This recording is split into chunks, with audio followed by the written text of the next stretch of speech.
your lung and relax.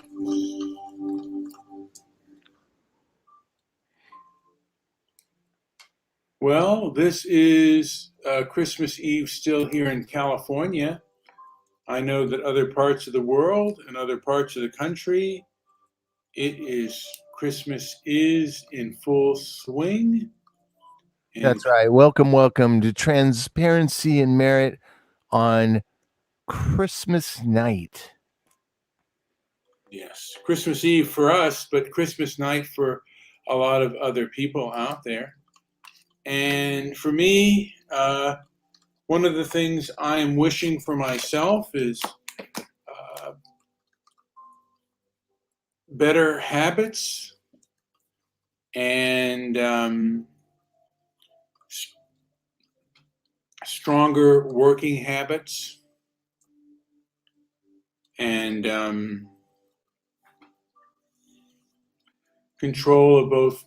better control of both my fear and my anger. And those are the things that I wish to obtain for next year, and just really begin to work it as best I can. Hopefully, I can do that. Now, Joe and I were talking about the subject. We usually talk about the subject of anger, but I wanted to touch on the subject of fear. And the famous boxing coach, boxing trainer Cus D'Amato said that fear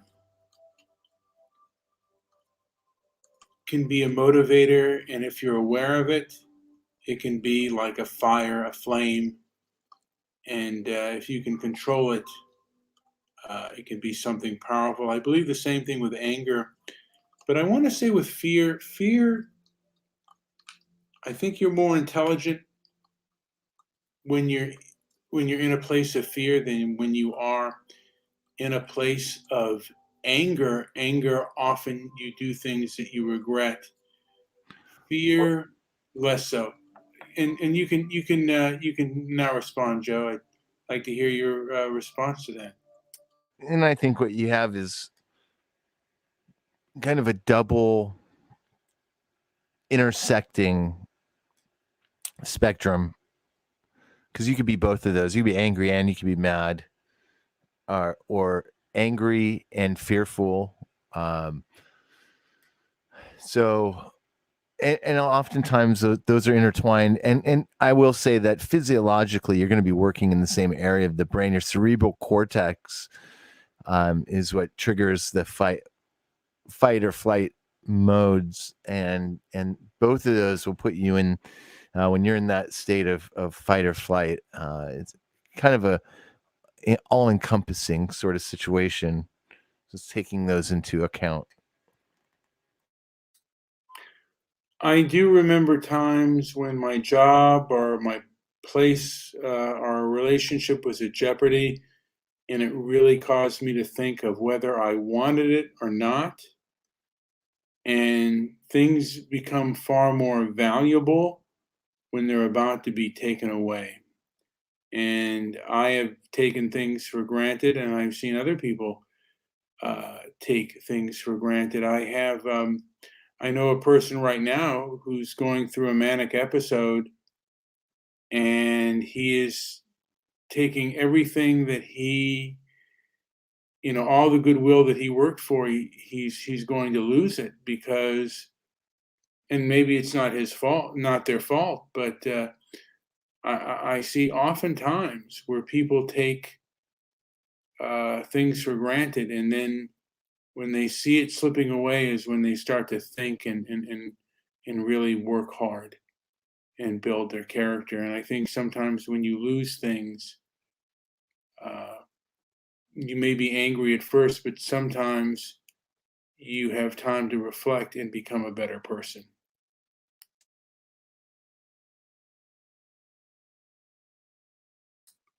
And I'd like to hear your response on that, Joe.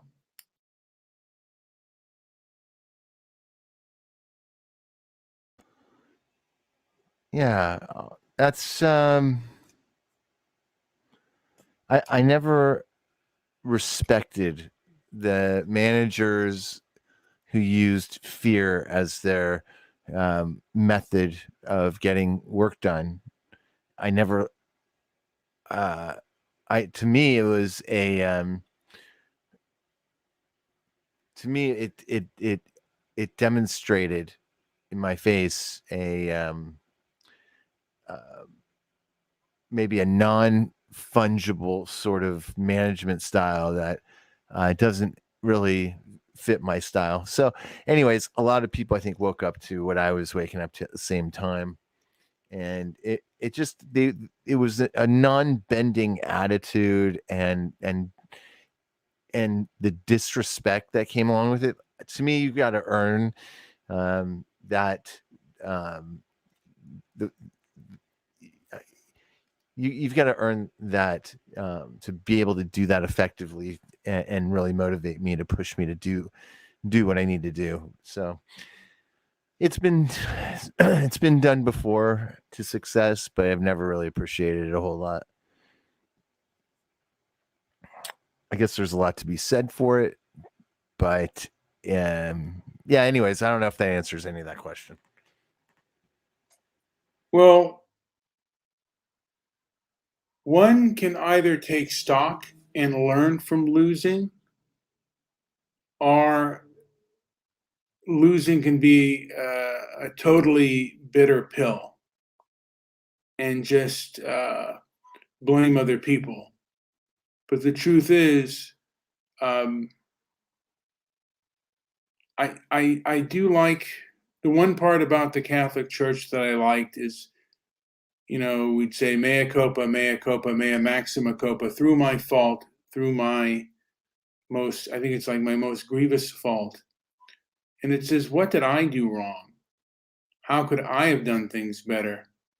The other people who may have done something wrong or you know, uh, didn't do the right thing, they're they're not here or they may not listen. But what could I have done in the circumstances that I was in?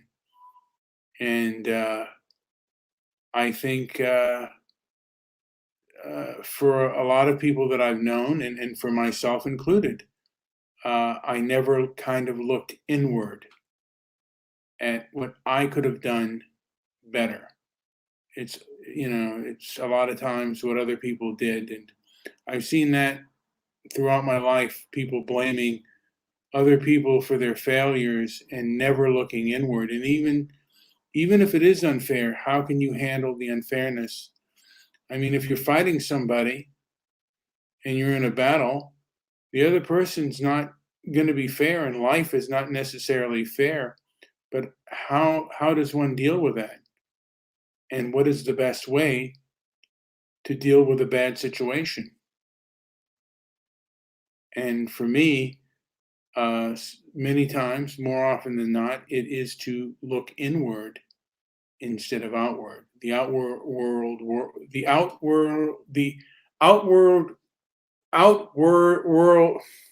God, I'm the outward. God, I miss the outward. I think we have a sound bite finally for 2021. It's a popcorn bit again. Um, the The outward world. the outside world. I was going to say, yeah, the outside world doesn't. What's outside does not contend to what is inside, um, and even inside, I don't know if we really how much control we have. Um, when I fasted, even diet and exercise and doing the right thing can be a struggle. So even doing what is best on the inside free will is a struggle. Look at how many drug addicts and alcoholics there are, and I'm certain at some point most of them know what they're doing is destructive and wrong, but they can't help it. And but the real struggle in a lot of ways is inward more than outward. Joe, do you have a response to that? Well, yeah, I don't know if I can counter that. That sounds like a good opinion. Yeah, I've been going deeper and deeper inside to really maintain. There's things I have experienced recently. I could have reacted differently, um, but it doesn't make me wrong in the ways I did react. So I can hold my head up high and be confident and walk the walk. So I have an opportunity to walk the walk in my life, and just as you do with yours. And so, yeah, it's always a good way to go in with a full head of confidence and understanding of what you're in. Yeah. Um, for me, I do like to look inward. Anytime I have a conflict with somebody, um, there's always a point for improvement. And one of the more powerful things that I heard, and it was when Debbie Daly actually put on a person who wrote a book about overcoming procrastination. He said, um, perfection is the enemy of progress. And I think one of the things we have to stop looking for is perfection and more for improvement. And try not to compare ourselves to others. Just compare to where one has been to where one is going. And it's never too late to improve. And with that being said, is there anything else to say, Joe, before we end the show? Because we didn't get too many guests. And yeah, go ahead. No, nope.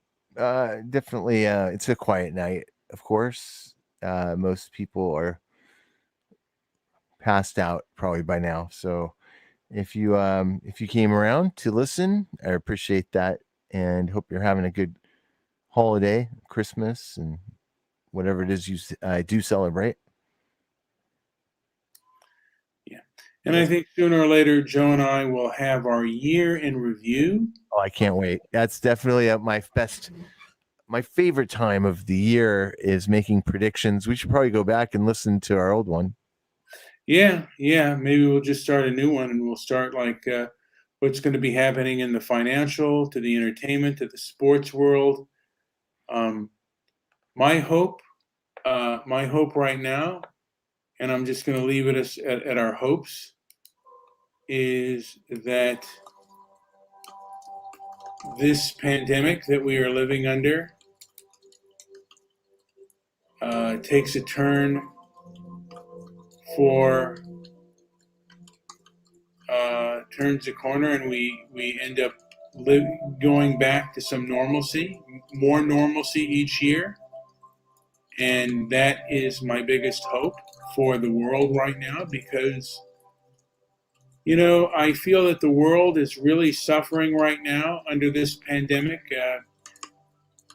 The lack of touch and the lack of being around other human beings and the communal spirit has been harmed, and we've been very divided as a people around the world. And but we gain a little more common sense, and yeah, we start to turn a corner on this pandemic, and we really begin to openly and honestly discuss what is the best solution for this problem. Hopefully, freedom of speech and freedom of thought come about. And Joe, do you have anything to say before I end this show on this Christmas Eve? In some places, Christmas. Uh, It's always nice to look back, but live in the now. That's it. Well, then like and subscribe and leave a comment down below. And like I said, this country, America, and the world seems to be going through a lot of turmoil, and hopefully that can lessen, and we can get into a place of a shared truth and a shared reality. Like I said, like, subscribe, share the video, and also visit our website at transparencyandmerit.com. Thank you for listening.